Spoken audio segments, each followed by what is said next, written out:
அன்பான நேயர்களுக்கு வணக்கம். மே 1 பகல் 1 மணிக்கு கடக லக்னத்தில் ஜல ராசியில் குரு ரிஷபத்திற்கு பயிற்சியாகிறார். மலைக்கோள் சுங்கன் மே 19 குருவுடன் கூட இருக்கிறார். அந்தணனும் அதாவது குருவும் அம்சத்தில் மீனத்தில் ஆட்சி பெற ராசியில் ஜலராசியாகிய விடத்தை, அதாவது ரிஷபத்திலிருந்து, விடம் என்றால் விருச்சகம், ரிஷபத்திலிருந்து விருச்சகம் என்ற ஜலராசியை பார்வையிட நிச்சயம் இந்த ஆண்டு நல்ல மழை பொழியும். ஒரு குரு பெயர்ச்சியில் திருச்செந்தூர் சென்று வர திருப்பம் உண்டாகும்.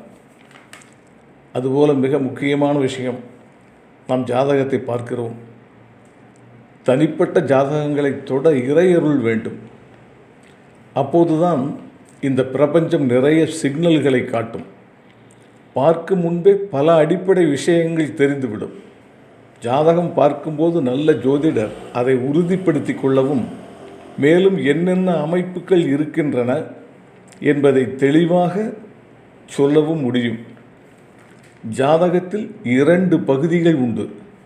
ஒன்று மேலோட்டமானது, இன்னொன்று இரகசியமானது, ஆழ்ந்த மறைபொருள் உள்ள பகுதி. இதில் முதலாவது பகுதியை பார்த்து எல்லாம் ராஜயோகமாக தெரிகிறது என்று சொல்லிவிடலாம். இது ஜாதகரை உற்சாகப்படுத்த உதவும். இது மேலோட்டமான பகுதி. சரியாக ஆழமாக கடலின் ஆழத்தில் முத்து இருப்பது போல ஆழமாக பார்க்காவிட்டால் அது காணல் நீர் போல் ஆகிவிடும். இரண்டாவது பகுதி தான் விசேடமானது.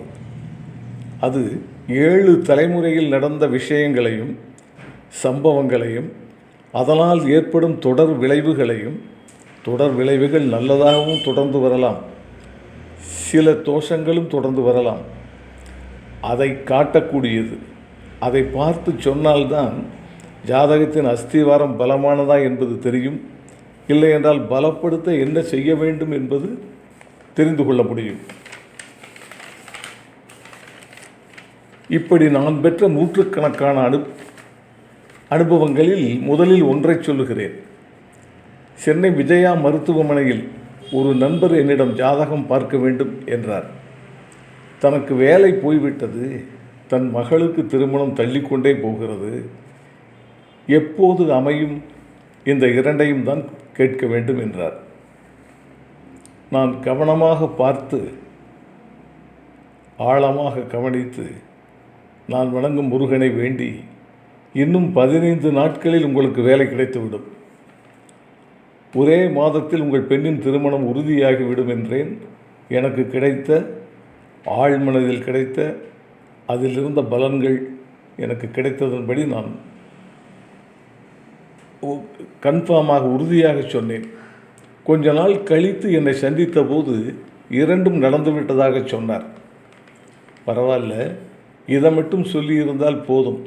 ஆனால் இறைவன் கொடுத்த ஞானம் வேறு ஒன்றை சொல்ல வைத்து விட்டது. நான் கேட்டேன் அவரிடம், உங்கள் தாத்தா காலத்தில் அரண்மனை, வயல், அதிகாரம் என வாழ்ந்திருக்கிறீர்களே என்றேன். ஆமாம் என்றார். அந்த அரண்மனையின் வட்டாரத்தில் ஒரு புற்று கோவிலில் ஒரு சக்தி வாய்ந்த தெய்வம் இருந்தது, சர்ப்பம் வாழ்ந்து வந்தது. அதை கொன்று விட்டீர்களே, அதற்கு அடுத்த வாரத்திலிருந்து ஒவ்வொரு சொத்தாக விற்று நடுத்தெருவுக்கு வந்து விட்டீர்களே என்றேன். அவர் மிகவும் ஆச்சரியப்பட்டு அவரின் அம்மா சொன்ன நிகழ்ச்சியை சொன்னார். அவர்களுக்கு நன்செய் நிலம் இருந்தது. நெல் சாகுபடி செய்வார்கள். அந்த நெல்லை வேக வைத்து அண்டாவில் கொட்டுவார்கள். அதை இறக்கி வைக்க அண்டாவிற்கு அளவான குழி ஒன்று இருக்கும்.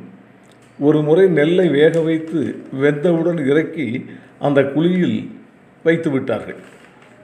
கொஞ்ச நேரம் கழித்து நெல்லை களத்தில் கொட்டுவதற்காக அண்டாவை தூக்கிய போது பார்த்தால் அந்த தெய்வீக சர்ப்பம் உள்ளே இறந்து கிடந்தது. அதுதான் அவர்கள் தோட்டத்தில் புற்றில் இருந்த சர்ப்பம். அதிலிருந்து ஒரே வாரத்தில் வயலை விட்டு விட்டார்கள். பிறகு ஒவ்வொரு சொத்தாக போய்விட்டது உண்மை. அதன் பின்பு இவர் வெளிநாடு சென்று வேலை தேடி அலைந்து சிரமப்பட்டு பிறகு வந்து இங்கு வேலையில் இருந்து அந்த வேலை போன போதுதான் என்னை சந்தித்தார். சரியான தீர்வும் சொன்னோம். இப்பொழுது அவர்கள் குடும்பம் நல்ல முறையில் வாழ்ந்து கொண்டிருக்கிறார்கள். அந்த சர்ப்ப தோஷத்தை போக்குவதற்காக அந்த சர்ப்பத்திற்கு ஒரு சிறு சர்ப்பம் செய்து வைத்து சரியான பூஜை செய்து தொடர்ச்சியாக அதை செய்து கொண்டு வர சொன்னோம். மேலும் சில பர்சனலான விஷயங்களையும் சொல்லி இன்று அவர்கள் நல்ல முறையில் இருந்து என்னை எப்பொழுதும் பார்த்தாலும் வாழ்த்துகிறார்கள். எனவேதான் பணிவோடு சொல்லுகிறோம், இறையருள் கைகூடினால்தான் ஜோதிடம் பலிக்கும் என்பது உண்மை. அப்படிப்பட்ட ஜோதிடர்கள் நிறைய இருந்தார்கள். அவர்களெல்லாம் எனக்கு குருநாதர்கள். கோபியிலே கூட மந்திரிபாளையம் சுவாமிகள் இருந்தார். அதே போல இங்கே வெங்கடேஸ்வர சர்மா என்பவர் இருந்தார். நெல்லை வசந்தன் இருந்தார். இவர்களெல்லாம் எனக்கு குருநாதர்கள். என்னை விட அப்படி பார்த்த உடனே சொல்லக்கூடியவர்கள், பரம்பரையில் நடந்ததை, நடந்து கொண்டிருப்பதை எல்லாம் சொல்லக்கூடியவர்கள். நான் அவர்களுடைய வழியிலே இறை பலத்தோடு இதையெல்லாம் சொல்லி கொண்டிருக்கிறேன். நன்றி, வணக்கம்.